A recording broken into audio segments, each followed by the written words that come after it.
Meus irmãos, então, mais uma vez, bom dia, graça e paz da parte do nosso Senhor Jesus Cristo, seja com cada um de nós. Nós vamos prosseguir aqui na nossa classe dos adultos, estudando o livro do Apocalipse, e nós vamos para o capítulo 3, Apocalipse 3.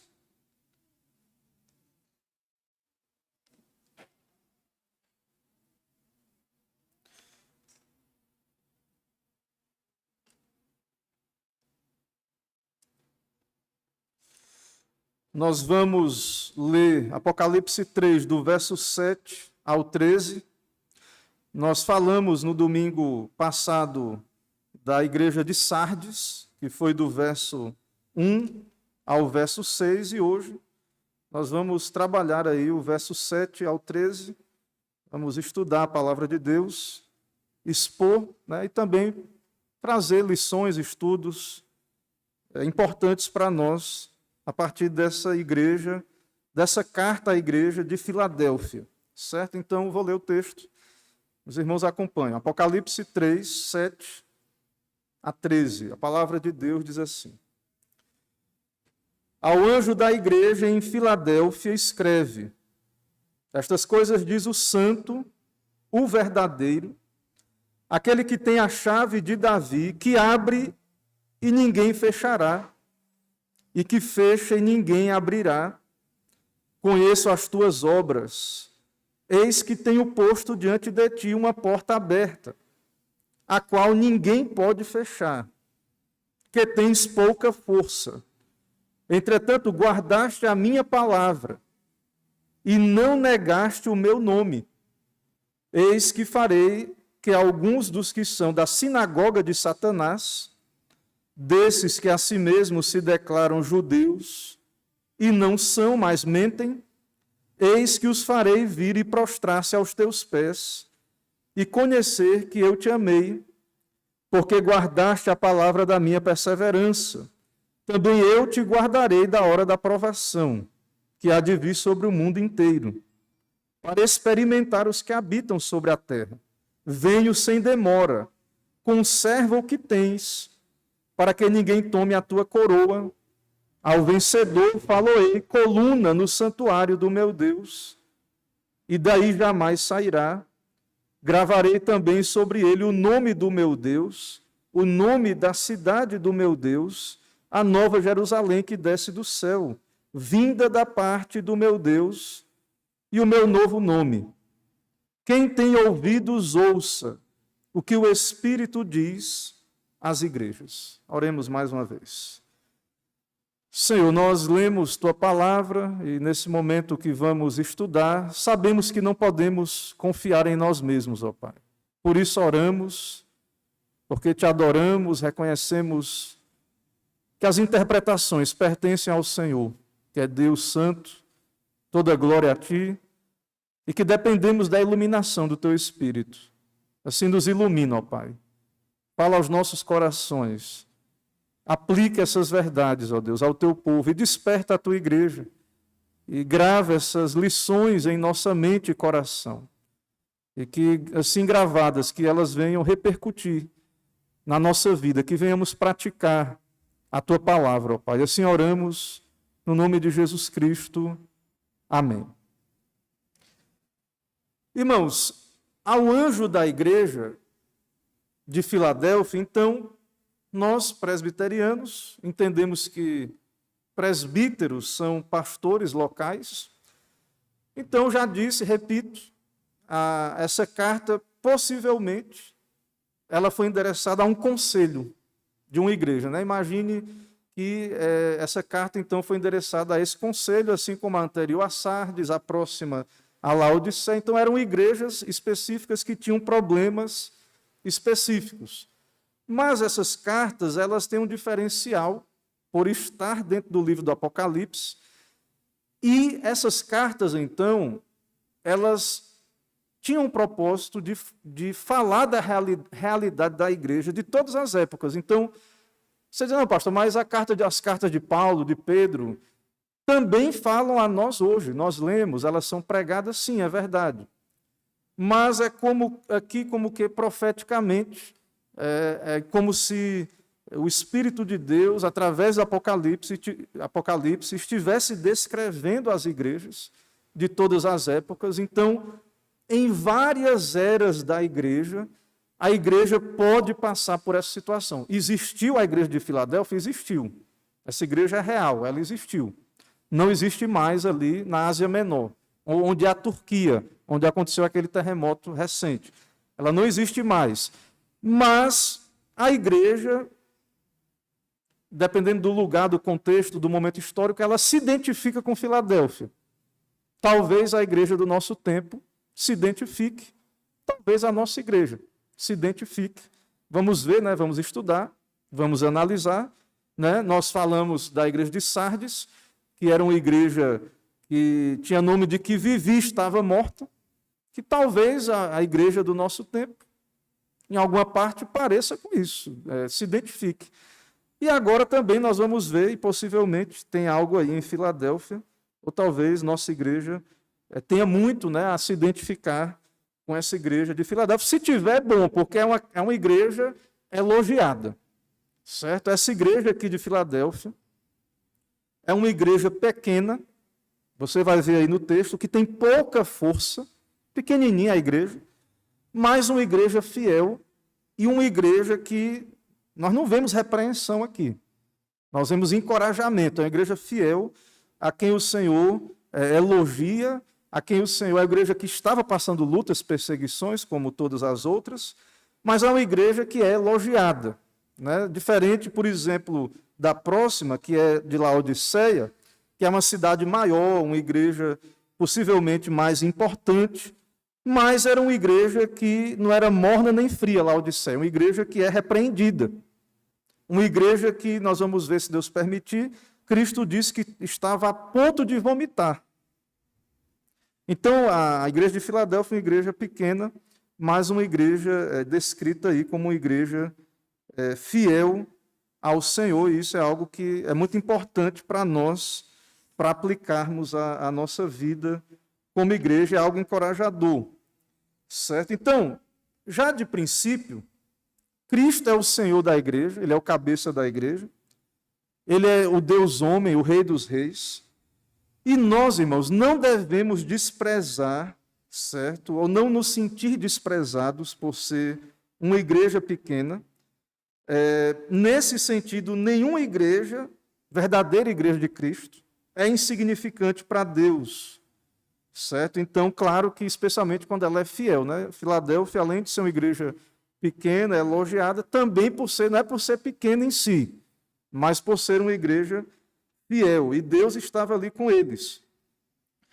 Então, já de cara, irmãos, nós temos que já olhar para Filadélfia e para nós hoje, e nós olhamos assim, poxa, né, a igreja evangélica reformada, uma igreja pequena, as nossas igrejas comparando com outras igrejas, ou a nossa igreja local comparando com outras igrejas, é uma igreja pequena. Mas, como seria bom, embora nós não cremos em novas revelações, que o cânon foi fechado e a Bíblia é a revelação final de Deus, de Cristo, mas imagine que vivêssemos naquela época e recebêssemos carta ao anjo da igreja de Alagoinhas, né, que nem tinha cristianismo aqui no Brasil naquele tempo, mas imagine que a gente pudesse, né, cogitar isso, nós estivéssemos lá e fôssemos elogiados. Isso seria maravilhoso. E se somos fiéis hoje, seremos elogiados por Cristo também, mesmo que não haja uma carta específica para nós, porque o Espírito vai testificar com o nosso espírito de que estamos sendo fiéis ao nosso Deus. Então, Cristo escreve a esta igreja, e é uma igreja pequena, certo? Isso nos encoraja, como comunidade eclesiástica, porque Deus não esquece dos seus, do seu povo, nós devemos ser fiéis. E aí Cristo ele se revela a essa igreja, no versículo 7, já aí, quando Cristo fala, na primeira parte do meio aí do versículo, diz o seguinte: estas coisas diz o santo, o verdadeiro, aquele que tem a chave de Davi, que abre e ninguém fechará, e que fecha e ninguém abrirá. Então, Jesus se revela e ele usa uma linguagem, o santo e o verdadeiro. Ele é o Messias verdadeiro. Ele é o Deus homem, ele é o Deus encarnado. Lá em Isaías teve a visão do trono de Deus, de Cristo, no trono, e os serafins ao redor clamando: Santo, Santo, Santo é o Senhor dos exércitos. Então, Cristo é o santo, ele é o verdadeiro. Esse Cristo que escreve a Filadélfia, esse Cristo das Escrituras, ele é o Cristo verdadeiro, porque há falsos cristos, mas há o verdadeiro Cristo. Ele é o santo, ele é, então, o verdadeiro, certo? Então, isso nós devemos nos lembrar aí. Irmãos, isso parece assim, poxa, pastor, isso está falando chovendo no molhado, né? Claro que Jesus é o verdadeiro, você pode dizer assim. Claro que Jesus é o santo. Ele é o Messias, ele é o Salvador. Mas, irmãos, isso não é tão simples assim como podemos pensar. A igreja, nos seus primórdios, e aqui a igreja está na era apostólica, mas depois desse período de Filadélfia e dessas igrejas, veio o período dos pais da igreja, e você sabe, lembra que existe algo que a gente conhece na história chamado credos. Nós hoje, como igreja, temos as nossas confissões, que são baseadas também nos credos. E os credos, vocês sabem, aquele credo mais conhecido, o credo apostólico, que é creio em Deus Pai Todo-Poderoso, Criador do céu e da terra, e etc. E depois temos o credo niceno, né? O credo niceno constantinopolitano. E nós olhamos para esses credos, irmãos, e a gente, às vezes, assim, a gente conhece o credo, mas nunca estudou como é que eles foram formados, não entendemos a seriedade, a profundidade desses credos. E eu estive lendo essa semana um pouco sobre isso, eu quero trazer algumas informações, não são citações diretas de onde eu li, mas filtrei ali algumas informações que eu quero passar para os irmãos. Então, o credo é uma afirmação do que eu creio, do que você crê. E nós cremos na Bíblia, no cristianismo, no Cristo verdadeiro. E o Messias prometido é o Cristo que veio, o Deus homem. Nós cremos nisso. Nós cremos no Deus Trino, Pai, Filho e Espírito Santo. Creio em Deus Pai Todo-Poderoso, Criador do céu e da terra, e creio em Jesus Cristo, nosso Senhor, e no Espírito Santo, como o credo diz. Mas essas afirmações de fé foram elaboradas em meio a grandes perseguições e heresias. Perseguições dos pagãos e de hereges daquele período, que negavam a divindade de Cristo, ou a sua humanidade, ou a sua divindade, negavam Cristo, o Deus homem, o Deus encarnado.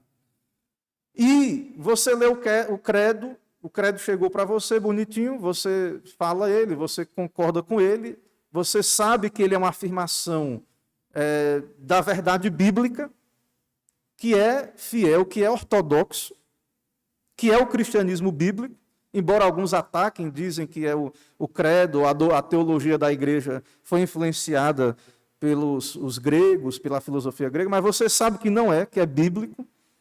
O credo, o que nós cremos é bíblico, e não é só uma coisa dos outros, o credo, principalmente no Ocidente, é eu creio, nós cremos. E essas, irmãos, então, são afirmações de convicção da igreja.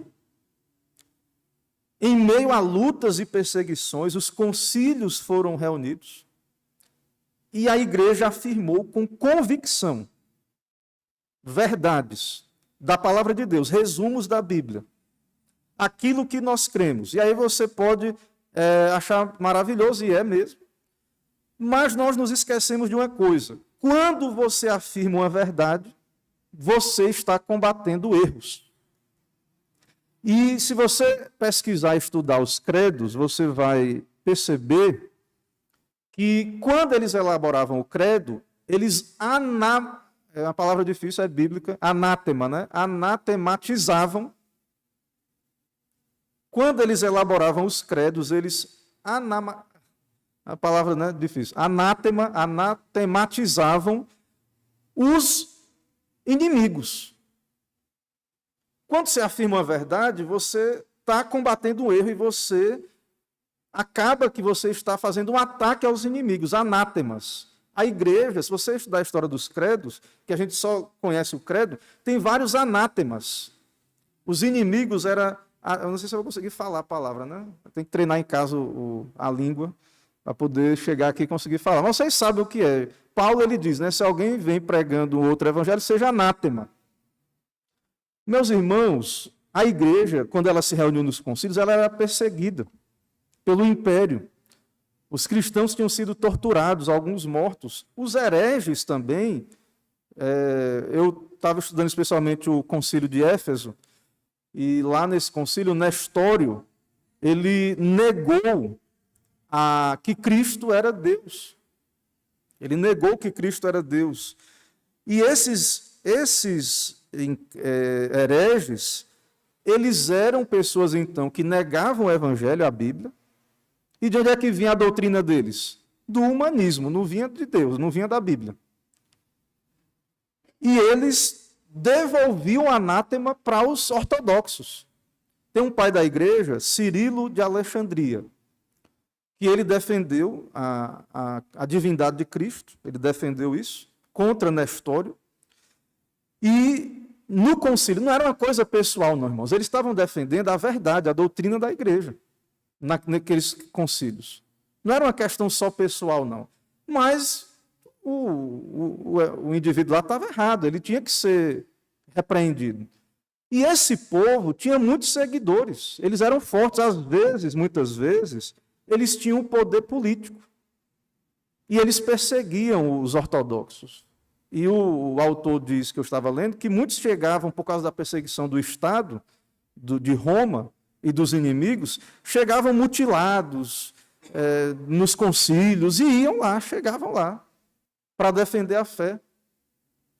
Porque eles estavam interessados mais do que na unidade, na verdade. Eles estavam interessados mais do que na igreja, em certo sentido, na igreja de modo genérico, né? Porque a igreja, nós cremos na igreja. Mas eles estavam interessados na fé bíblica.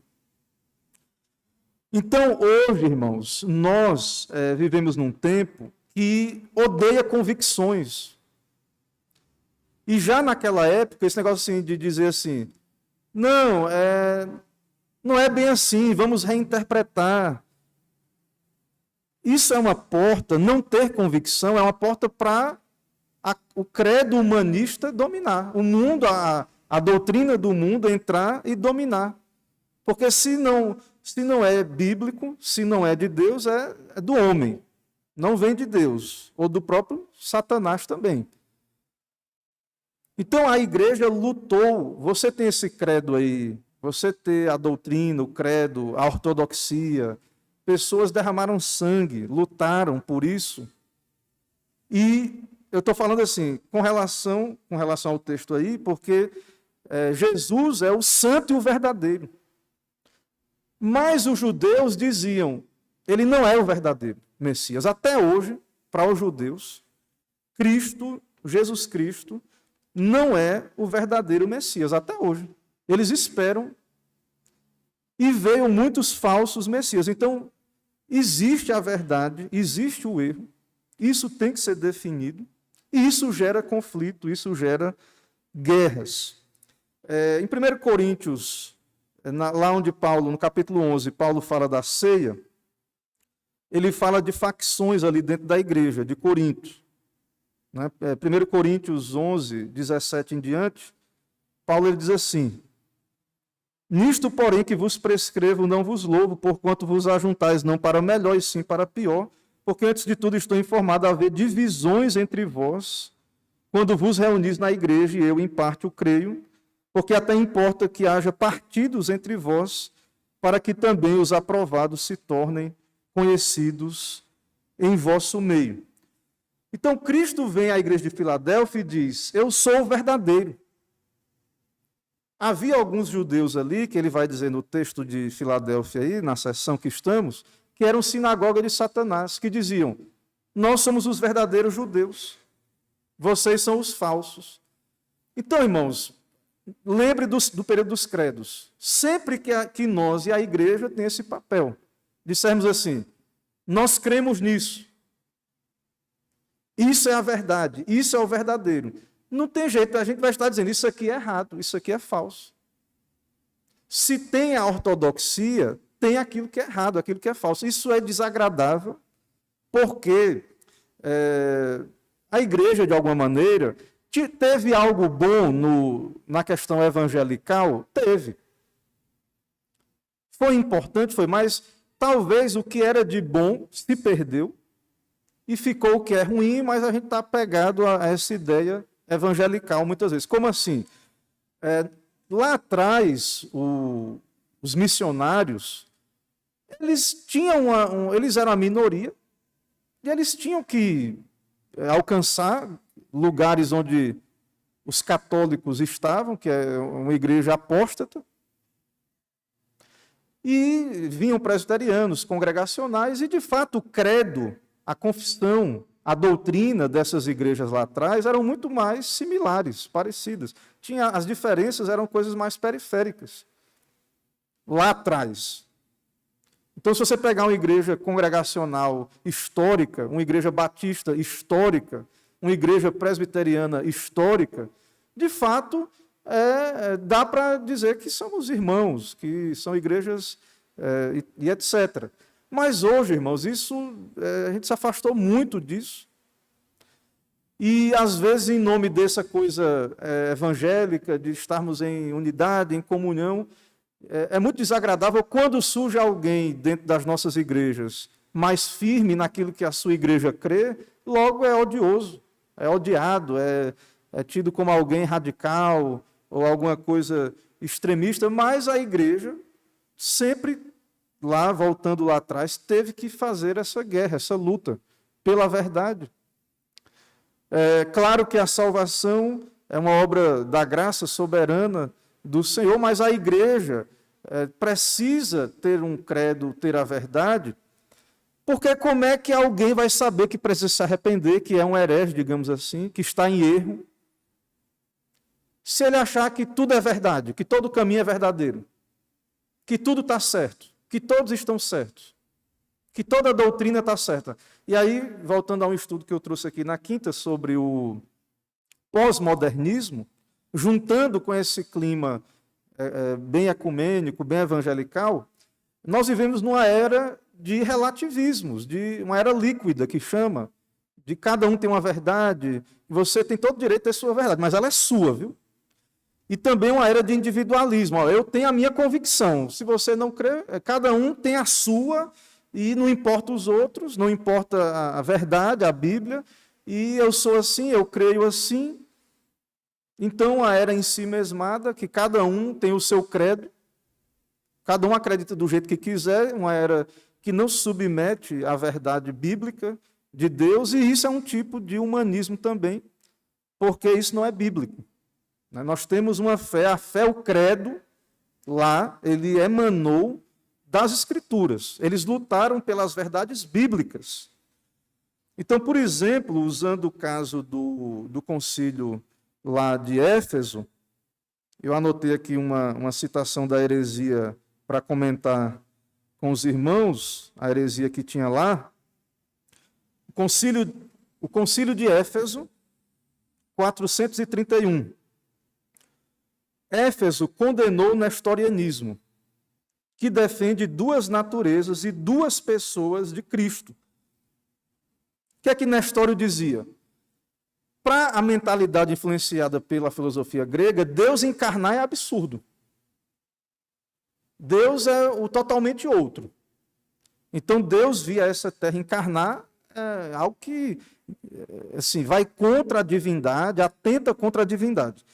Então, para proteger a divindade, Nestório, ele disse o quê? Não, Jesus era um homem que foi ungido. Ele não é que o verbo logos, que é Deus, a segunda pessoa da Trindade, assumiu a nossa carne e nasceu na Virgem, não. Na Virgem Maria, não. É que um homem foi, possuído pelo Logos.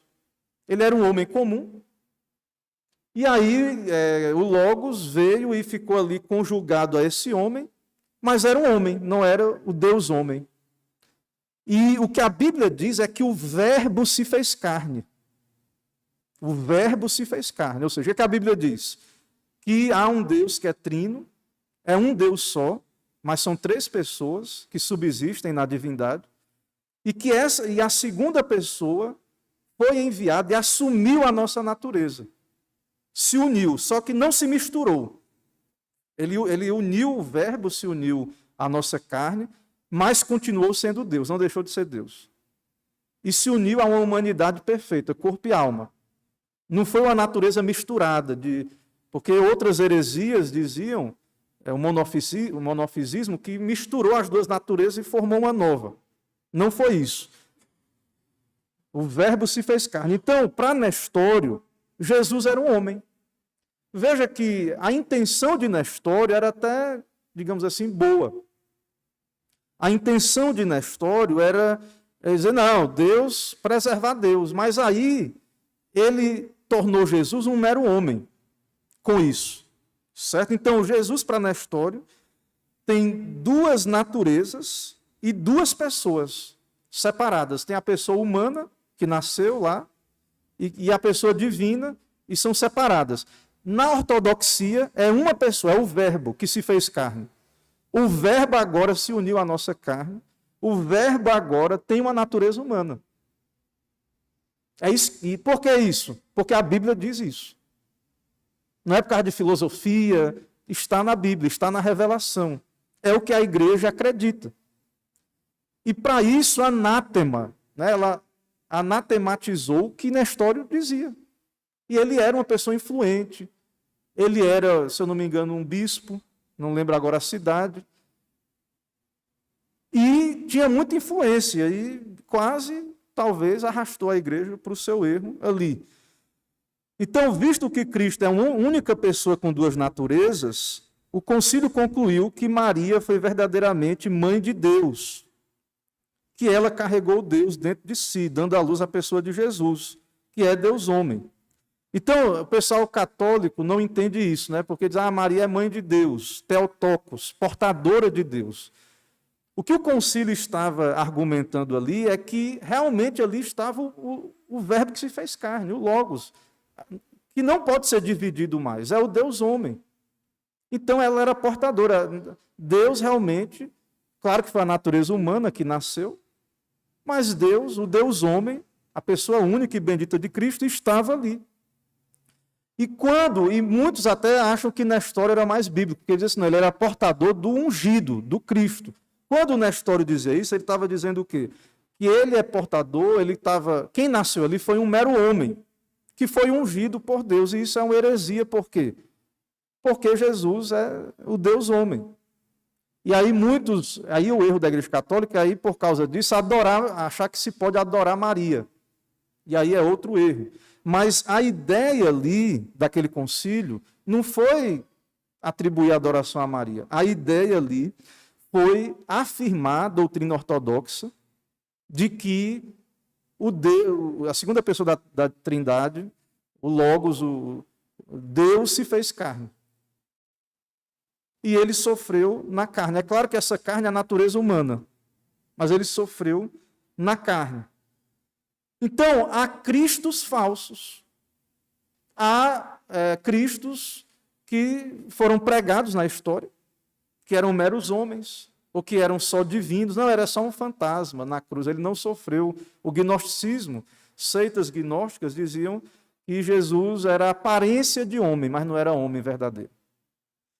Então, veja que quando Jesus vem a Filadélfia e ele diz aí, no versículo 7, estas coisas diz o santo, o verdadeiro. Então, Cristo, o Cristo das Escrituras, que morreu por nós, que nos salvou, é o Cristo verdadeiro, e existem falsos cristos, certo? Ele é o verdadeiro Messias. Então, veja que pessoas podem estar, como esses hereges lá da história da igreja lá, período patrístico. Eles eram externamente cristãos, eles estavam dentro da igreja, do contexto da cristandade. mas eram hereges. Da mesma maneira, no texto aí você vai ver que tinha um grupo que dizia: nós somos os verdadeiros judeus. Nós somos os verdadeiros judeus. E aí Jesus vai dizer que não são. Que a sua igreja de Filadélfia, pequenininha, fraca, é o verdadeiro Israel. São o seu verdadeiro povo. Então, esse Cristo que fala aí, que se revela, ele tem a chave de Davi, que abre e ninguém fechará, e que fecha e ninguém abrirá. Então, Davi é um tipo de Cristo, ele é o rei de Israel, Cristo é o rei da igreja, e essa chave de Davi, ela tem a ver com a igreja, com o reino espiritual. Então, quem abre e fecha a porta do reino de Deus é Cristo. Cristo é quem abre e fecha, ele tem a chave de Davi. Esse texto, irmãos, aí, ele está fazendo uma referência, esse texto aí de Apocalipse, a Isaías 22, 20. Abra lá, por gentileza, Isaías 22, 20. Existia um homem lá no período em que Isaías profetizou, e que foi dito acerca dele que ele tinha a chave, essa chave de Davi. O nome desse homem era Eliaquim. E ele, então, segundo Apocalipse aí, é um tipo de Cristo.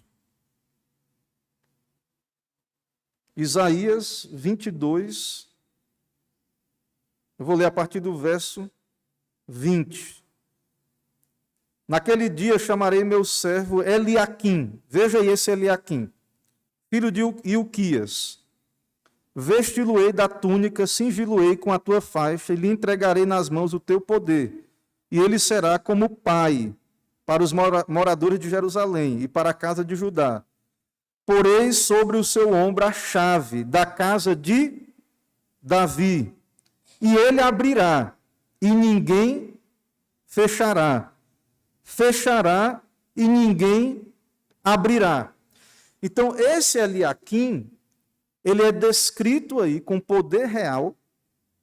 Ele é citado aí como pai de Jerusalém. Cristo, em Isaías 9:6, naquela passagem messiânica, que um filho se nos deu, seu nome será pai da eternidade, etc. Vamos ver lá, Isaías 9:6.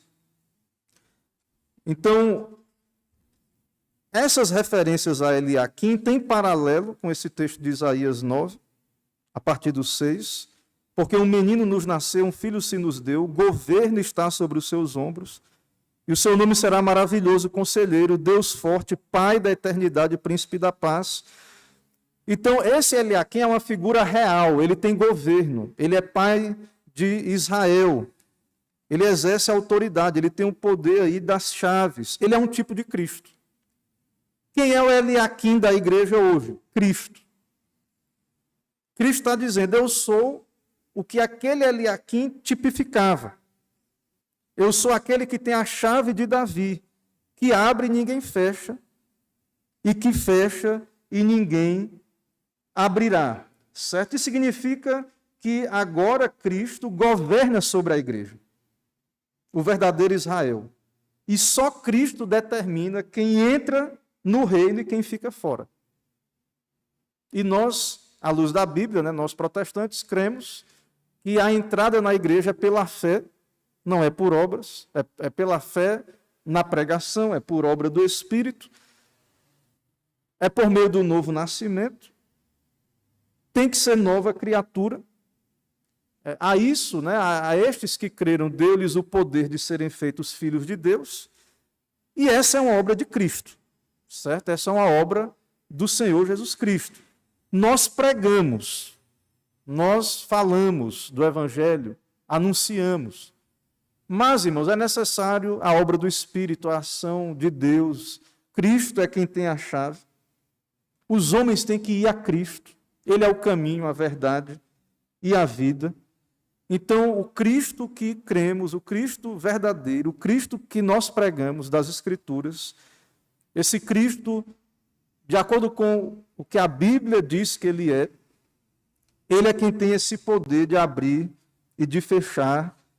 E nós, então, temos que ir ao verdadeiro, não ao falso, não aos falsos cristos, aos falsos profetas. E a igreja, então, precisa pregar com convicção, ter verdade, as verdades de Cristo, a doutrina bíblica. E com isso a igreja precisa atacar o erro, a mentira. Quando algo é dito que não é bíblico sobre Deus, sobre Cristo, sobre as verdades bíblicas, a igreja ela precisa se opor. Porque as pessoas, todo mundo acha que está todo mundo certo. É aquela questão superficial, né, daquele evangelismo, que você é um pecador, certo, eu sou mesmo. Se você se arrepender, eu aceitar, faça essa oração. E aí é um Cristo muito genérico.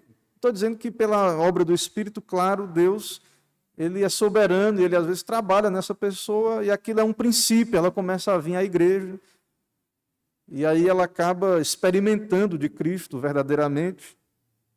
Mas a igreja, ela de fato precisa pregar esse Cristo verdadeiro, aquele que tem a chave de Davi, que se revela aí no texto para nós, nas Escrituras. E ele diz a essa igreja pequena que colocou uma porta aberta diante dela, a qual ninguém pode fechar. Verso 8. Conheço as tuas obras, para a igreja fiel. E eis que tenho posto diante de ti uma porta aberta, que ninguém pode fechar, que tem pouca força. Entretanto, guardaste a minha palavra e não negaste o meu nome. Geralmente, irmãos, porta aberta significa porta para a pregação do evangelho.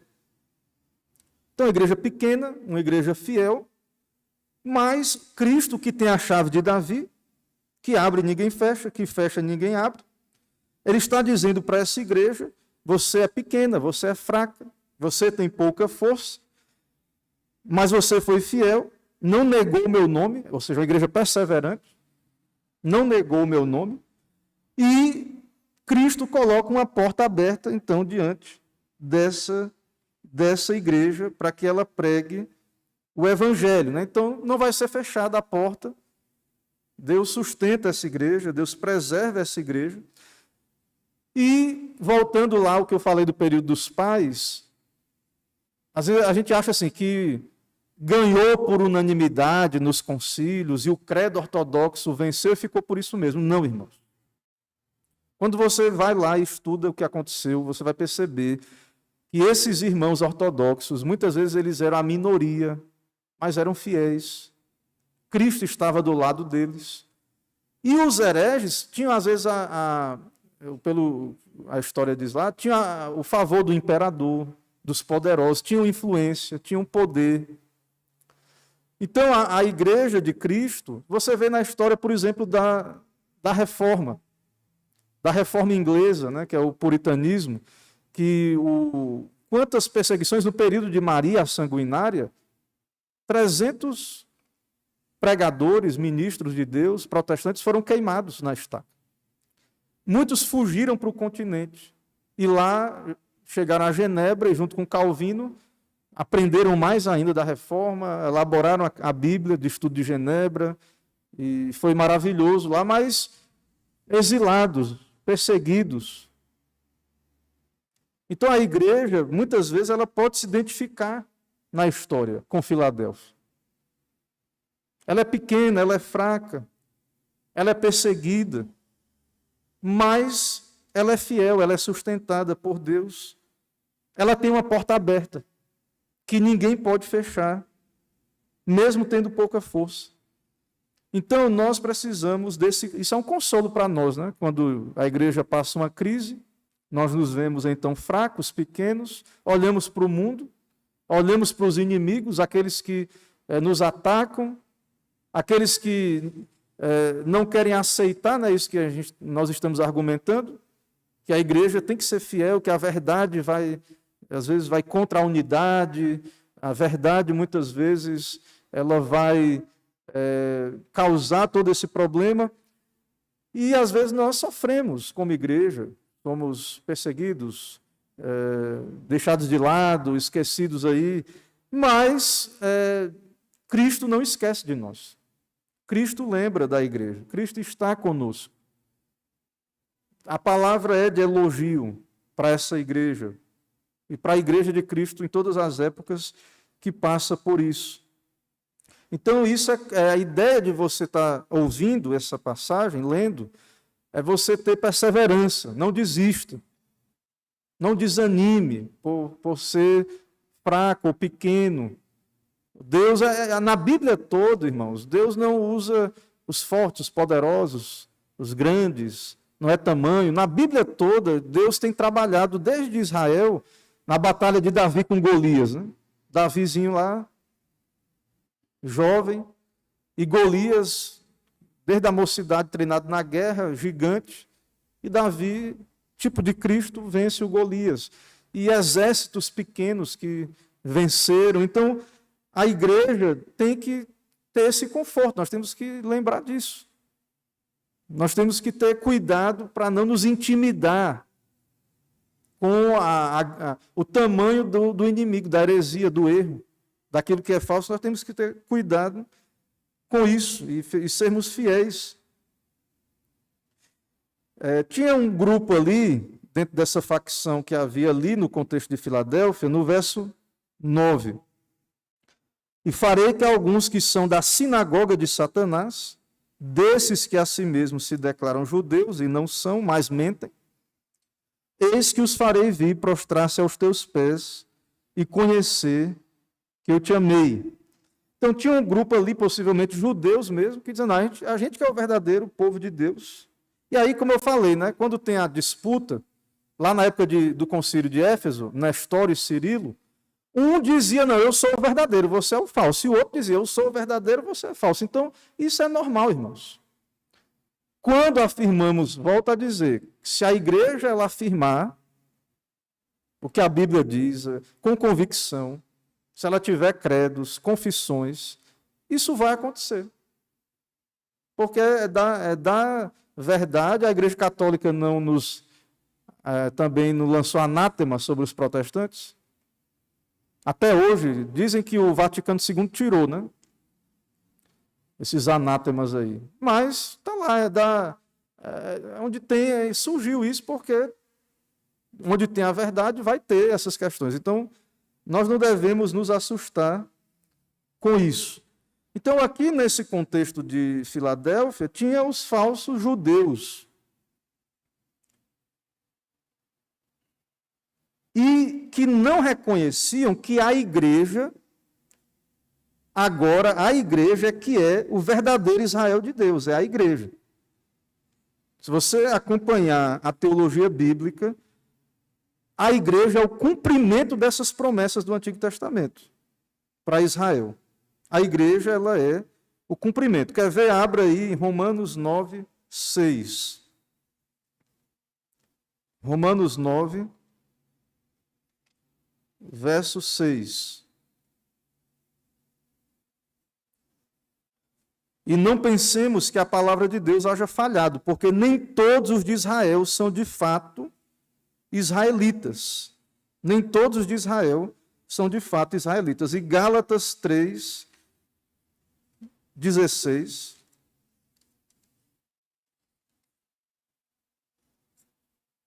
Gálatas 3, 16. Nós vamos ver o 29. Gálatas 3, 16 fala aí também, ele cita aqui.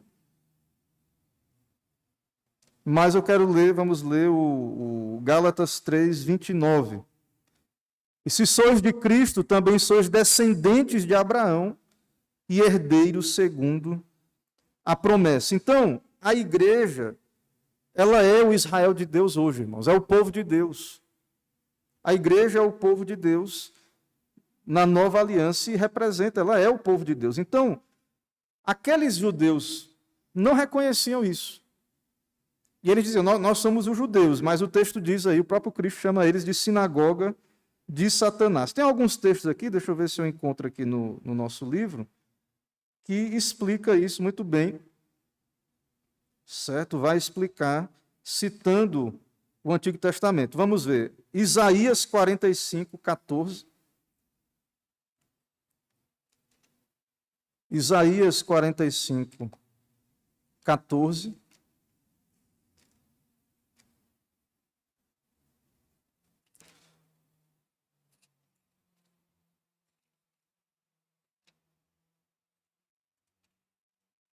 Vou ler alguns textos aí, esse é o primeiro, Isaías 45, 14.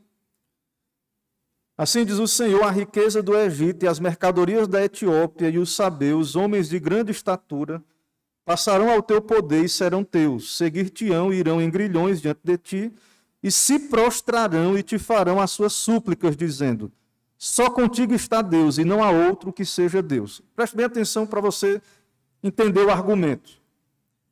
Isaías, lá no Antigo Testamento, foi profetizado que os gentios iriam a Israel e diriam, só contigo está Deus, não há outro que seja Deus. Ou seja, Israel, o teu Deus é o Deus verdadeiro. E eles iriam trazer os seus bens, se prostrar e adorar a Deus, porque em Israel está o Deus verdadeiro. Certo? Então, através de Israel, os gentios serão abençoados. Eles virão a Deus, eles saberão que existe um Deus verdadeiro. Agora, Isaías 49, 23, textos na mesma pegada aí, com o mesmo sentido. Isaías 49, 23. Reis serão os teus aios e rainhas as tuas amas. Diante de ti se inclinarão com o rosto em terra e lamberão o pó dos teus pés. Saberá que eu sou o Senhor e os que esperam em mim não serão envergonhados. Então, profecias dizendo que os gentios viriam a Israel, que os gentios reconheceriam que o Deus de Israel é o Deus verdadeiro, que eles viriam e não seriam envergonhados, os que esperam em Deus, reis e rainhas, os pagãos viriam, certo? Outro texto, Isaías 60, 14. Isaías 60, 14. Também virão a ti, inclinando-se os filhos dos que te oprimiram, prostrar-se-ão até as plantas dos teus pés, todos os que te desdenharam, e chamar-te-ão cidade do Senhor, a Sião, do Santo de Israel. Então, essas profecias, irmãos, elas se cumpriram na igreja. É o que Cristo está dizendo aqui em Apocalipse 3, a igreja de Filadélfia. Veja, vamos ler de novo, veja o que ele está dizendo aí. Preste bem atenção. Apocalipse 3, 9. Eis que farei alguns dos que são da sinagoga de Satanás, desses que a si mesmos se declaram judeus e não são, mas mentem. Eis que os farei vir a ti e prostrar-se aos teus pés e conhecer que eu te amei. Então, aquela profecia no Antigo Testamento, de que os gentios viriam a Israel, se cumpre na igreja. A igreja é o Israel, e esses judeus que são incrédulos, que são falsos judeus, eles é que virão e adorarão diante de Deus e reconhecerão que a igreja é o povo de Deus, escolhido, amado. Então houve um cumprimento inverso. Houve um cumprimento inverso. Então a igreja, ela é o Israel de Deus. E os judeus, em Romanos, há uma profecia lá em Romanos, que no final, na plenitude dos gentios, os judeus se converterão. Eles virão a Cristo, eles virão à igreja, certo? Eles virão e adorarão, o cumprimento disso é através da igreja. Então, esses judeus aí, que são sinagoga de Satanás, são incrédulos, não são verdadeiros judeus, não são verdadeiro Israel. A igreja é verdadeiramente Israel. Então, essas coisas se cumprem na igreja. Isso, irmãos, é maravilhoso também, né? Pensar nisso. Que mesmo fracos, pequenos, nós somos o povo de Deus hoje, as promessas de Deus estão se cumprindo hoje por meio da igreja. E isso é a importância também de sermos uma igreja verdadeira, bíblica, verdadeiramente um povo de Deus. Sermos um povo verdadeiramente crente, regenerado, nova criatura, fazermos parte verdadeiramente do reino de Deus. Porque se somos parte desse reino, somos o Israel de Deus. Então não adianta. Então hoje, voltando àquilo que a gente diz, né? Uma igreja diz, uma seita diz, não, aqui é a verdadeira igreja, a única. A outra diz, e aí alguns judaizantes dizem, não, Jesus está aqui, Jesus está ali. Como é que a gente sabe disso? E alguns acham até que não tem verdade nenhuma, não, existe o verdadeiro. Existe a verdadeira igreja, o povo de Deus, os salvos, onde o evangelho verdadeiramente é pregado. Pessoas verdadeiramente remidas pelo sangue do Cordeiro, salvos pela graça de Deus. Então, nós não podemos abrir mão de que existe a verdade. A gente tem muito erro, é grande a quantidade de erro no mundo. Mas existe, sim, a verdadeira igreja, o verdadeiro Israel de Deus na terra. Então, esses falsos judeus, no verso 9, eis que os farei vir, prostrar-se aos teus pés e conhecer que eu te amei. Prostrar, irmãos, não é que eles iriam adorar os cristãos, não. Eles iriam adorar ali juntos e reconhecer que o povo de Deus é o Israel de Deus, que é amado de Deus. Então, a prostrar-se é a adoração, prostrar é a Deus, a prostrar-se é a Deus, não a criatura, né? Mas eles reconheceriam. E isso não é ruim no texto aí, não tem um sentido ruim. Não tem um sentido ruim, não pense que é algo ruim. O que o texto está dizendo, segundo as profecias lá, é que haveria uma conversão desses falsos judeus aí, desses incrédulos. Então, o que o texto está dizendo, profetizando, é algo bom. Então, nós nos mantemos fiéis na provação, muitas vezes somos perseguidos, mas nós sabemos que Deus é soberano.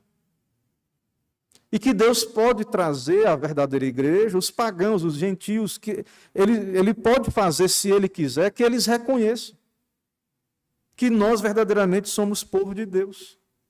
Somos uma igreja fiel, verdadeira. E está nas mãos de Deus. Em épocas de avivamento é o quê?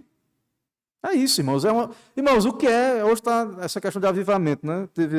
Está tendo essa questão lá em Augsburg, acho que é a capela da universidade. Você sabe o que é avivamento? É uma época em que o evangelho tem sucesso. Que as pessoas se convertem, o Espírito opera. Então, conversões, as pessoas se voltam para a Bíblia, para a pregação, para o estudo bíblico. E a pregação tem efeito. Coisas que a gente fala aqui, que passa batido. Né? Eu estava lendo um texto sobre essa questão, sobre avivamento, ele dizendo que tinha um pregador na época do avivamento inglês, que ele foi ver, ele era famoso, aí o Thomas Goodwin, que é um puritano, foi ouvir esse pregador, que eu não lembro o nome agora. Aí ele falando da importância da Bíblia e tal, e ele, quando saiu dali, chorando e se sentiu mal, de ser repreendido por conta disso, né? De que muitas vezes a Bíblia ela não é valorizada nas nossas casas, na nossa família. Falando coisas bíblicas, claro, normais, mas o Espírito gerou aquela convicção. O sucesso é Deus que dá. É por isso que a gente tem que orar pela pregação todo domingo, pela nossa igreja, pelos ministros, porque não é a capacidade intelectual, não é nada disso. O avivamento é quando Deus dá sucesso ao evangelho, é Ele que dá. Se Ele não quiser, também não progride. E é soberania, é um ato soberano. É quando Ele quer, não é manipulável. A gente ora, pode orar, mas não é algo programado, manipulado. E houve épocas, então, em que ministérios de servos de Deus e anos a fio, Deus se agradou em abençoar a pregação. E pessoas vieram à pregação e aquilo tinha um proveito, um efeito.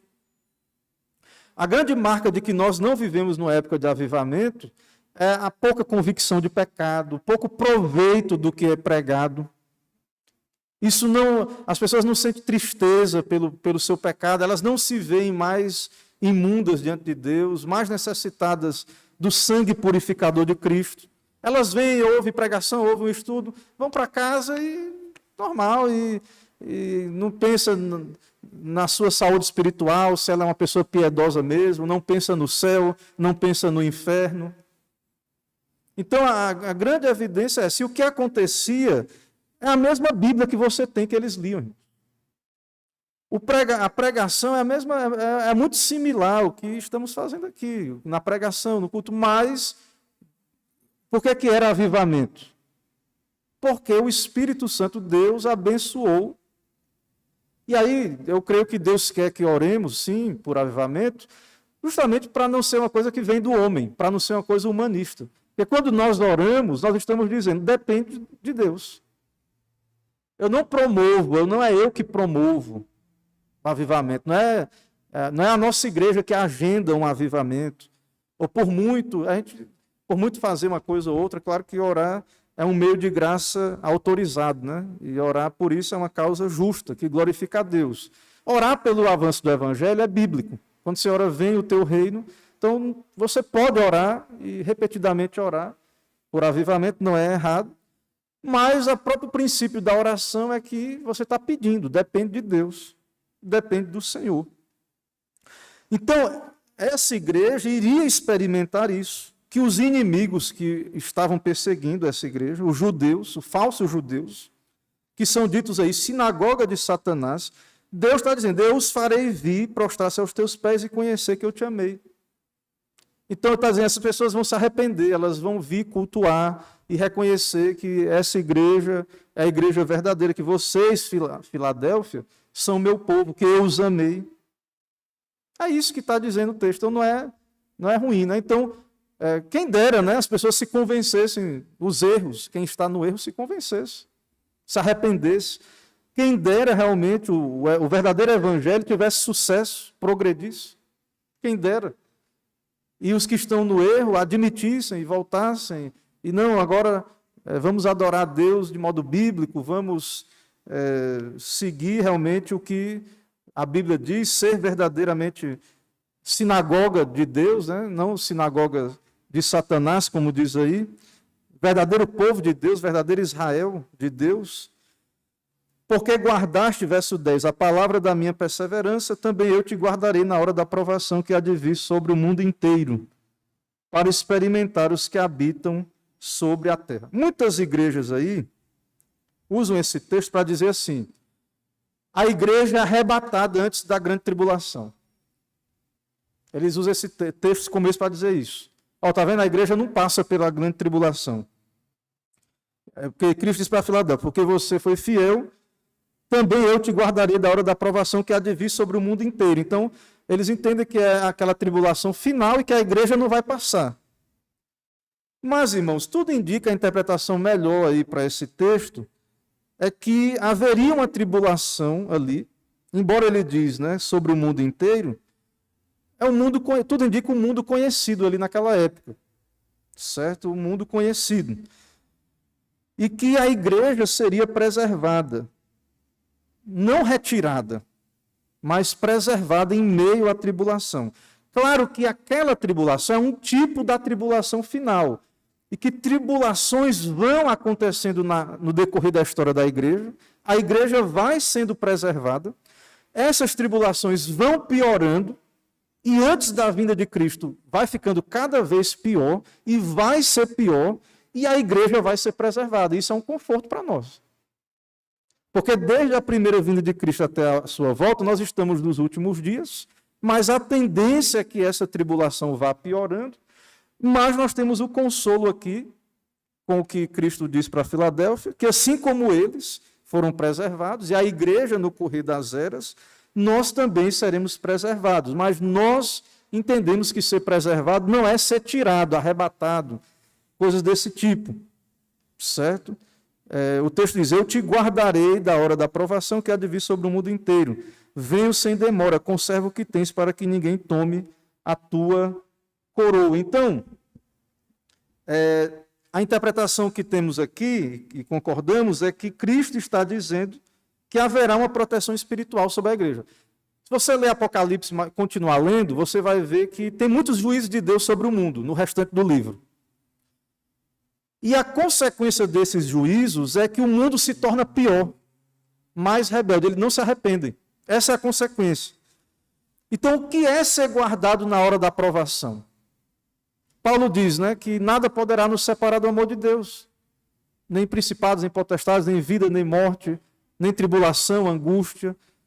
Então, o juízo de Deus, a tribulação, ela tem um efeito sobre o mundo de mais dureza. E o crente ele é preservado. No mundo tereis aflições, mas tende bom ânimo. Jesus orou, não peço que os tire do mundo, mas sim que os guarde do mal. Então, quer dizer que está tendo guerra, pandemia, catástrofe, crise, e que aí Cristo, a promessa aí que a gente tem que esperar é que Cristo vai nos tirar. Não é. A igreja ela é preservada em meio à tribulação. Cristo orou, não peço que os tire do mundo, mas que os guarde do mal. Então, os cristãos sofrerão, vivenciarão sofrimentos físicos, mas serão guardados espiritualmente. Da apostasia, né, de negar a Deus, de se desviar de Deus. Então, provações econômicas, guerra, catástrofes climáticas virão. Está acontecendo, irmãos, cada vez mais, até a volta de Cristo. O mundo, cada vez mais, a natureza dando os seus sinais. Coisas acontecendo esquisitas no céu, os animais, a poluição dos rios, dos mares, está acontecendo. Cada vez isso vai se agravando. A igreja vai passar por essas coisas. Guerras no mundo, está acontecendo. Então, como é que Deus está nos guardando? Deus nos preserva. Então, os cristãos podem dizer que são guardados em segurança, mesmo que venham a morrer. Nós somos guardados, preservados, salvos. Nós não vamos ser destruídos finalmente. A igreja, o crente, irmãos, quando um ímpio passa por uma provação, ele se torna uma pessoa pior, mais amarga. Quando um crente passa por uma provação, Deus prova o crente, lembra de Jó e de outros, ele se torna mais crente ainda, mais piedoso. É isso que nós vemos na história da igreja, é isso que tem acontecido com a igreja, desde lá na época. Então, quanto mais vier o mal, as coisas acontecerem, a igreja não se preocupe, você será preservado. Isso será usado para o seu bem, certo? Isso será usado para o seu bem. Então, ele diz aqui que a tribulação do fim dos tempos já começou durante a era da igreja, é evidente porque Jezabel e seus seguidores sofrerão grande tribulação. Ele citou no capítulo 2, verso 22 de Apocalipse. Então, já tem acontecido tribulações, lá no primeiro século. Tem acontecido tribulações em toda a história da igreja. A tribulação já está acontecendo. Então, o problema de você crer numa grande tribulação lá no final é que a gente fica aqui, não chegou ainda. Fica esperando, né? Ou então, toda notícia que tem, já chegou. Não, a tribulação estava lá, sempre esteve, estará, vai piorando, mas qual é o conforto, né? Que nós seremos preservados, nós seremos santificados, seremos pessoas melhores, guardados, protegidos em meio a essas tribulações. Então, não tenha medo. Não estou dizendo que você não se informe, não, sobre as guerras, veja o jornal, as notícias, veja tudo isso aí. Mas a Bíblia, você tem o conforto das Escrituras. Você sabe que isso é o juízo de Deus sobre o mundo. Que tem que ser assim. Que Deus, segundo Apocalipse, vai mandar esses juízos sobre o mundo todo. Essas provações. Mas vai ter efeito diferente no crente e no ímpio. Claro que nós devemos também, né, ser encontrados do lado dos crentes. Né? Então, avalie. Você tem se tornado melhor? Né? Tivemos aí pandemias, temos guerras, problemas econômicos. Então, a igreja está melhorando? Os crentes estão mais fiéis? É isso que a gente tem que se preocupar. Se não, pode ser que a igreja, assim, a quantidade de pessoas verdadeiramente crentes dentro das igrejas seja muito menor do que a gente imagina. Será que somos o verdadeiro Israel mesmo de Deus? É isso que a gente tem que pensar. O que Deus diz sobre a igreja de Israel se aplica a nós, se aplica a mim e a você, então é isso que a gente tem que parar para pensar. Então, a proteção aí, tudo indica, ela é espiritual. Essa provação, veja aí, essa provação, veja no final do verso 10. Por que Deus manda essa provação? Guardarei, te guardarei da hora da provação que há de vir sobre o mundo inteiro para experimentar os que habitam sobre a terra. Então Deus está fazendo isso por quê? Provando os ímpios mesmo, ele vai fazer. Mas eles não vão se arrepender, os não eleitos. Então, você que é crente, você sabe disso. Que vai ter guerra, pandemia, morte. Deus está experimentando, ele está dando tempo, vendo se vão se arrepender. Certo? E para o crente, isso não deveria ser novidade. Venho sem demora, conserva o que tens, para que ninguém tome a tua coroa. Então, persevere em meio a tudo isso, não desista. E aí vem as promessas finais, ao vencedor. Falo-ei coluna no santuário do meu Deus, e daí jamais sairá. Serão o verdadeiro santuário de Deus, o vencedor. Não a sinagoga de Satanás, lá, dito anteriormente. Estarão unidos a Cristo, estarão no céu com Deus. Então, persevere, não negue o nome de Cristo. Não abandone a sua esperança. Ouça o que o Espírito diz às igrejas, verso 13. Quem tem ouvidos, ouça o que o Espírito diz às igrejas. Então, ao vencedor, estará na cidade de Deus. Veja aí. Verso 12. Falo-ei coluna no santuário do meu Deus, gravarei sobre ele o nome do meu Deus, o nome da cidade do meu Deus, a nova Jerusalém que desce do céu, vindo da parte do meu Deus, e o meu novo nome. Certo? Então, estarão em união eterna com Deus e na comunhão com sua presença. Serão o seu templo eternamente santuário de Deus. Ao vencedor, aos verdadeiros crentes, à verdadeira igreja de Cristo. Então, por ter igrejas falsas, por ter falsos cristos, falsas doutrinas, nós não podemos abrir mão, desistir daquilo que Deus nos deu. Conserva o que tens, que você tem recebido. Então, persevere com a graça de Deus, Lute, combata o bom combate de Cristo Jesus, certo? Vença por meio de Cristo, saiba que você é Israel de Deus, você tem a promessa de ser guardado na hora da provação. Então, irmãos, as coisas tendem a piorar, segundo o Apocalipse aí, o que vemos aí dessas provações, mas nós não podemos nos contentar como igreja em cada vez ver as coisas piorando para os crentes, não. Por quê? Porque nós temos a promessa de que nós vamos ser guardados. Então, crente morrendo de medo, toda hora só olhando para essas coisas, cada hora tem um vídeo na internet novo, que acharam um demônio em algum lugar e coisas desse tipo, e pessoas com medo, aterrorizadas. Não, irmãos, nós temos confiança, nós temos segurança. Você, como crente, você vai ser preservado. Não é que você não vai passar lutas, tribulações, dificuldades, você vai ser preservado. E Deus é soberano. E o propósito dessa provação, para você que é crente, não é o mesmo daquela para aqueles que não temem a Deus. Certo? Então, eu creio sim que a nossa igreja, a igreja do nosso dia, os fiéis do nosso tempo, podem sim se identificar aí com a igreja de Filadélfia e obter conforto dessa passagem, e que Deus nos ajude, certo? Que o Senhor nos dê graça, que o Senhor nos ajude, e quem dera nós sejamos realmente uma igreja fiel, que é elogiada por Cristo, e que tem uma porta aberta diante de nós. Que oremos por isso, irmãos.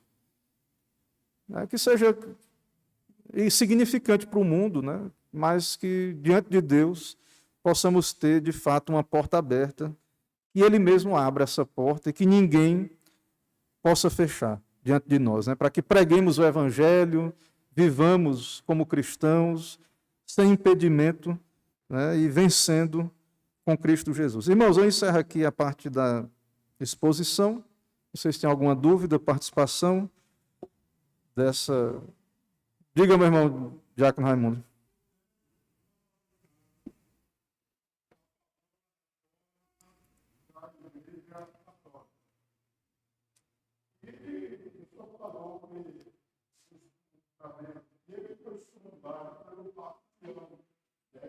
Sim. Porque ele estava trabalhando na reforma da igreja, que era por causa da indulgência. Sim. Sim.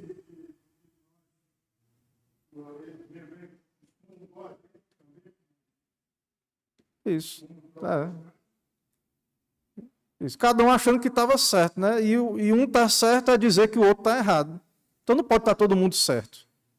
Né? Então, o próprio protestantismo, né? Lutero, ele teve um encontro com o Zwinglio e surgiu a ala luterana e reformada porque eles discordaram. Então, a gente às vezes não entende. Lutero foi muito radical.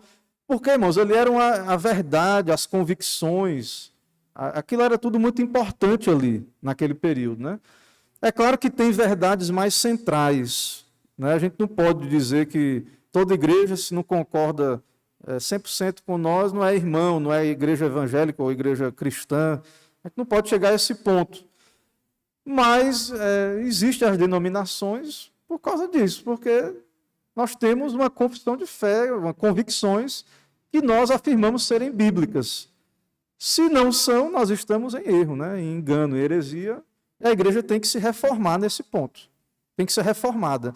Igreja reformada, sempre se reformando, é que ela foi reformada e ela continua, não é abandonando o que já foi feito, que foi bíblico, reformado. Mas se tiver alguma área, algum ponto da nossa confissão de fé, que não for bíblico, aí sim, pode ser reformada dentro dos concílios, né? Dentro daquilo que é conciliar, dentro dos meios corretos, não com bagunça, né? Não com nada desse tipo. Então, você vê, o Supremo Concílio se reúne, aí ele faz várias afirmações, causa um desconforto, tal, porque é isso mesmo.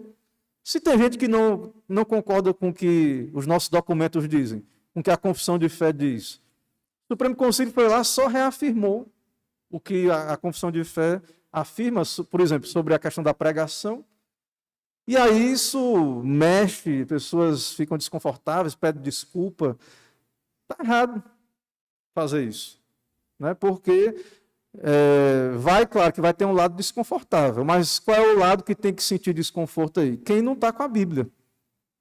Então Lutero fez isso lá na época dele. Né? Arriscou a cabeça dele, foi excomungado. E ser excomungado era perder tudo, perder direitos, correr risco de vida. Não era uma coisa só como hoje, né? Sair de uma igreja e vai para outra. Então, se ali eles lutaram pela verdade, né? Quanto muito mais nós. Né? E igrejas e confissões de fé tem aí muitas. Né? Então, a nossa igreja tem a dela, quem quiser. Né? Eu, como pastor local, o que é que eu posso dizer? Que nós temos algo definido, nós temos convicções. É isso que eu tenho trabalhado aqui desde que eu cheguei aqui na igreja. Certo? Você, como indivíduo, é livre, claro, como cidadão, de não concordar, mas você precisa avaliar a sua permanência numa igreja que tem documentos, que tem. E às vezes você concorda, tem gente que vem para a IPB e concorda com outras linhas, outras igrejas, com culto. Pessoal, nosso culto, irmãos, ele é baseado numa teologia bíblica que olha para o culto do templo, lá do tabernáculo, depois do templo, e que pega princípios de culto do Novo Testamento, o princípio regulador do culto. É um culto, então, solene. Aí muita gente não gosta do culto, porque lá no culto do tabernáculo, do templo, não tinha dança. Davi dançou quando ele teve vitória militar, no culto da vida civil, no culto da vida. É uma expressão cultural, diante de uma vitória militar. Não tinha dança no culto do templo, do tabernáculo. Aí a nossa igreja, ela segue esses princípios. Aí tem gente que vem para a IPB e odeia o nosso princípio de culto regulador, e quer um culto de celebração, com dança, com todas as participações, enquanto tem igrejas assim, a gente não entende por que fica essa guerra interna dentro da IPB, por exemplo, sendo que a pessoa facilmente, se ela gosta disso, se ela odeia, né, o culto solene, tem outros lugares para ela servir. E a gente não tem que ter medo, vai ficar vazia a igreja. Não tem que ter medo disso, não, porque os de Deus que concordarem virão. Eles vão entender e vão reconhecer isso. Certo? A gente não tem que ter essa preocupação. Agora, a IPB, em geral, nossa denominação, ela acaba assumindo essa postura mais aberta e tal, mais tolerante, e acaba tendo vários grupos dentro, né? Mas a gente tem princípios documentais. E aí ficam esses conflitos, e eles são normais diante do que vimos hoje na lição. Porque um grupo que afirma assim, a confessionalidade, desagrada muito hoje em dia. Princípios de culto e tal. E aí muitos assim relativizam os documentos e tal, e é problemático isso, porque isso leva, irmãos, para humanismo, para liberalismo.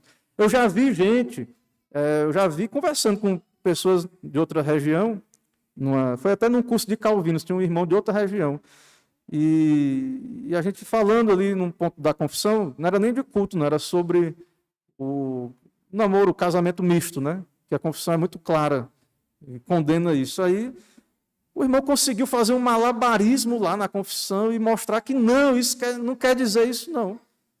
Então o texto pode significar qualquer coisa. Então é essa época em que vivemos. As confissões, os credos, eles surgiram porque pessoas estavam reinterpretando as doutrinas sobre Cristo e tal, e aí os pais da igreja vieram e disseram, não, a Bíblia diz, é isso aqui. É isso aqui que está lá no texto. E aí teve todo esse problema.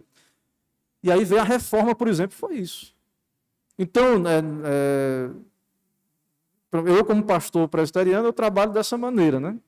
A nossa igreja, ela deveria também ser uma igreja de convicções, de confissões, de credos, e as pessoas que congregam na igreja presbiteriana deveriam ter também uma perspectiva tranquila com relação a isso, né, de saber isso. Agora, se houve um tempo que isso não foi tratado dessa maneira, ensinado, a gente entende, não tem problema, né? Houve uma lacuna aí, mas a gente não pode deixar de trabalhar agora, né? Isso. Enquanto isso, há uma convulsão aí acontecendo, né? Conflitos, problemas, perseguições, gente querendo a cabeça do outro, e nem aconteceu lá naquela época, né? E a gente vai passar por isso, Deus vai nos preservar, e a vontade dele será feita, né? Na vida dos seus, da sua igreja verdadeira. Diga, minha irmã Mônica.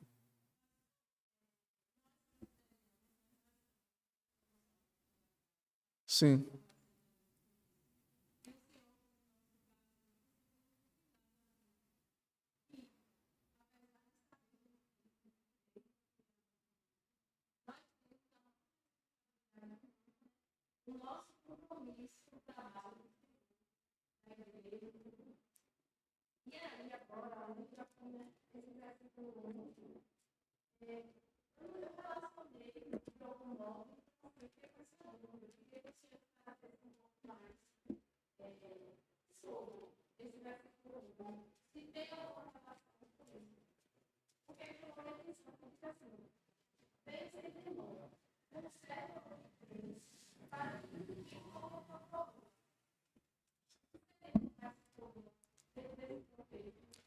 Então, muitos entendem que esse venho sem demora aponta para a segunda vinda. Mas aí ele está falando para essa igreja, né? Então seria uma coisa bem distante, né? E essa igreja não está ali. Então, tudo indica uma visitação. Lembra que ele disse no versículo anterior que viria uma tribulação sobre o mundo todo? Então, teria uma tribulação ali, mas Cristo viria àquela igreja e iria preservá-la. E aí ele exorta, conserva o que tens para que ninguém tome a tua coroa. Então, o que eu estou dizendo, falando do contexto, aplicando para o tempo que a gente vive. Problemas, conflitos, guerras, problemas também internos. Então, você tem a promessa da preservação de Cristo. Que ele, como eu tenho argumentado, há visitações de Cristo. Não é a volta visível. E nós devemos conservar o que temos. Né? Conservar o que temos.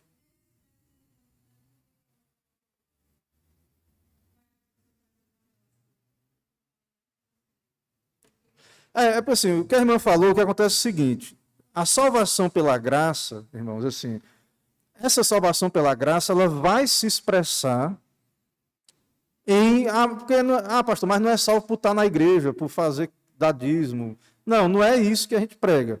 Mas essa salvação, ela vai se expressar em estar numa igreja bíblica, que tem uma pregação bíblica, que instrui os membros e que fazem obras de acordo com a palavra de Deus, de modo bíblico. Então, embora a salvação ela não é de modo algum por obras, ela vai se manifestar.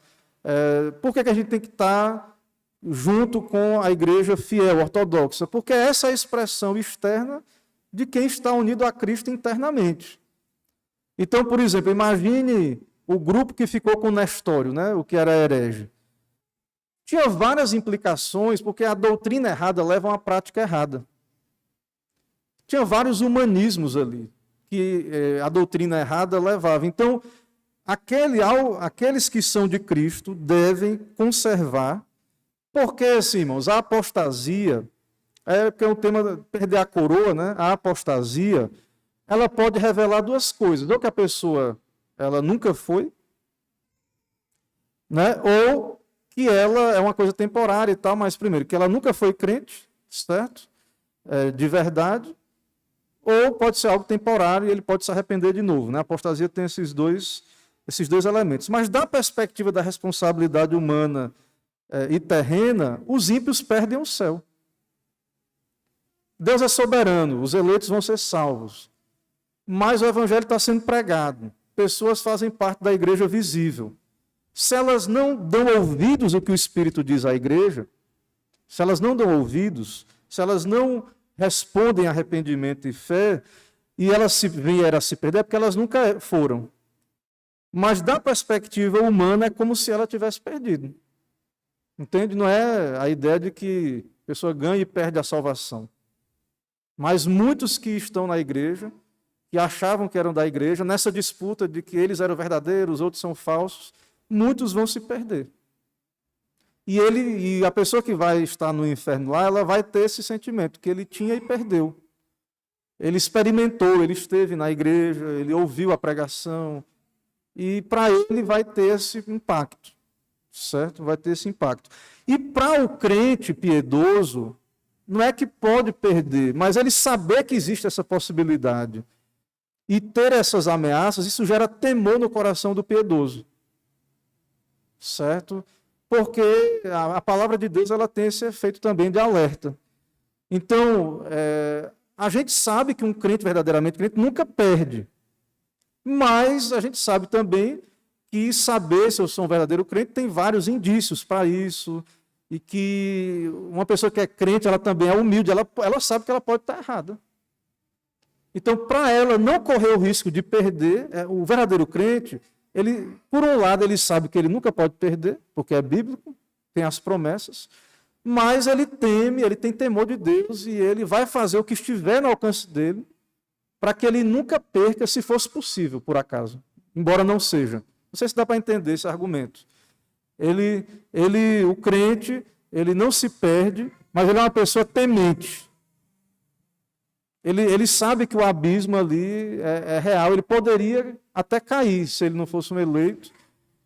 E em algum momento, o próprio crente, ele pode, se ele vive em pecado, se ele não persevera, ele pode perder esse sentimento e ele pode experimentar isso por um tempo e ele temer ter esse risco, entendeu? Embora a gente sabe que não se perde salvação, mas pode-se estar equivocado quanto à própria salvação. E um crente humilde, verdadeiro, ele não tem problema em cogitar isso. Em fazer esse autoexame. Será que eu sou crente mesmo? Estou andando assim, assado? Eu vejo a pregação e não vejo nada disso na minha vida e tal. E o crente, a pessoa que tem esse tipo de meditação não quer dizer que ela não seja crente. Ou é alguém que o Espírito Santo está trabalhando nela, né? Então o Espírito Santo usa esses alertas para nos manter na perseverança. Certo? Ele usa isso. Não sei se dá para a irmã captar.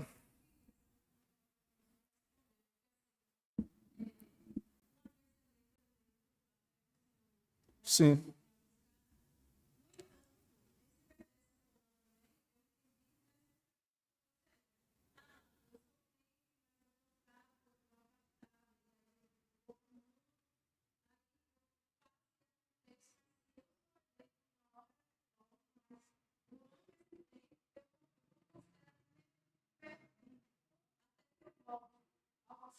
Doutrinariamente, essa ideia de que o crente verdadeiro ele sempre volta, doutrinariamente, tecnicamente, isso não está errado.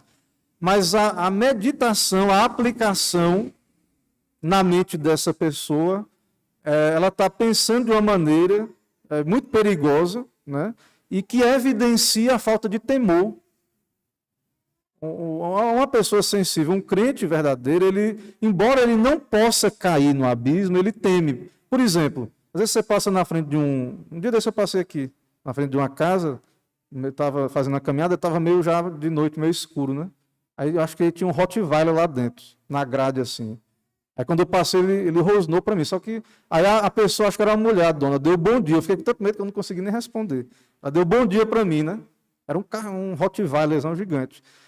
Aí eu só saí e tal. Ele não podia fazer nada comigo, né? A mulher estava lá, bom dia não, perdão, mas boa noite, né? Deu boa noite. Ele não podia fazer nada, mas eu tive medo. Então, o crente, mesmo o piedoso, mesmo ele sabendo que o diabo não pode destruí-lo, que ele não perde salvação, ele é uma pessoa que tem o temor de Deus. E quando Cristo fala disso, é porque a gente luta, embora não é uma coisa que pode ser perdida, a salvação genuína, mas é uma coisa que há uma linguagem bíblica de que é um prêmio, algo que você luta, que ela é consumada no final e que vai ser dada aos que conservarem, perseverarem. Então, essa linguagem, ela na Bíblia, ela dá uma ênfase na responsabilidade humana. E essa pessoa que está pensando assim, eu sou eleito, vou e tal, ela tá desviada no coração. Certo? Ela está desviada, ou ela está no erro doutrinário, que é um tipo de desvio.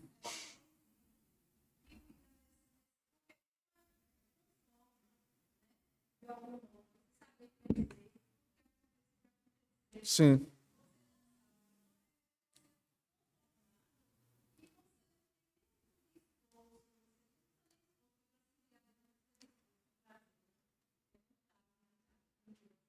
Mas na Bíblia, nenhuma parte da Bíblia você ouve Jesus dizendo assim, né? Você é eleito, então você pode viver de qualquer maneira, pode pecar, que vai dar tudo certo. Você não ouve em canto nenhum na Bíblia, né? O que houve assim, é que a gente sabe que o verdadeiro eleito, ele será como o filho pródigo, ele vai se arrepender. A gente ouve isso, né? Mas a gente não ouve assim, Jesus dizendo, incentivando esse tipo de coisa, né? Não ouve. Não tem essa, pastoralmente não existe esse conforto. Um pastor, um crente não pode chegar para alguém que está vivendo assim e, no mínimo, isso é errado, é equivocado. Certo? Até mesmo assim, irmãos, a gente às vezes diz, né? Jesus te ama, a gente não sabe se ele é um eleito, né? Jesus ama pecadores, como eu e como você. Se você se arrepender, sendo você um eleito, você tendo evidências, sendo arrependido, isso é sinal de que você foi amado antes da fundação do mundo, que Jesus lhe ama.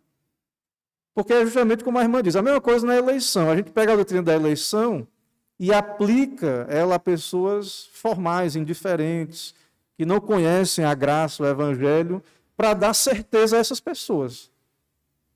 Isso, a Bíblia não é o propósito da eleição. E a eleição, irmãos, é uma doutrina que causa muito temor na alma despertada. Porque ela sabe que se dependesse dela, ela estava no inferno. A eleição ela não é uma doutrina que causa conformismo. Não é. Isso aí a pessoa não entendeu, o Espírito não gerou convicção nessa alma. Porque a pessoa que ela é levada à convicção bíblica pelo Espírito Santo sobre a eleição, ela não é esse o fruto dessa convicção. Ela não vai viver assim. Ou ela sabe disso e por algum momento, por causa da negligência, ela esfriou, ela está fria espiritualmente, é uma questão temporária que está acontecendo com ela. Então tem que ser trabalhado pastoralmente isso. Mas, assim, de modo geral, não é assim que a doutrina da eleição, ela de modo sadio, espiritual, sendo aplicada, ela não gera isso. Né? Isso aí é o que gera o nosso pecado. É a carne, né? Que busca justificativa. Então, é natural para nós, pecadores, que não queremos, por natureza, o coração é de pedra, não quer se arrepender, usar dessas coisas para nos manter ali, naquela postura. Então, isso é natural, isso não vem de Deus, vem do homem, né? Esse tipo de coisa não vem da Bíblia, da palavra de Deus. Irmãos, vamos orar para concluir? Senhor, nós te bendizemos, ó Pai, porque tua palavra é soberana, vem de ti, e ela é viva e eficaz. Abençoa, Pai, a tua igreja nesses dias difíceis, teu pequeno rebanho, ó Pai, sustenta, nos preserva na hora da provação e nos dá a ser fiéis a ti, ó Pai, como Filadélfia foi, e que assim o Senhor seja exaltado, glorificado, bendito, e também traz os perdidos, ó Pai, os que se acham judeus e não são, se acham crentes e não são, que eles reconheçam a tua palavra, o teu poder, que eles sejam quebrantados e venham amar a verdadeira igreja de Cristo, não odiar.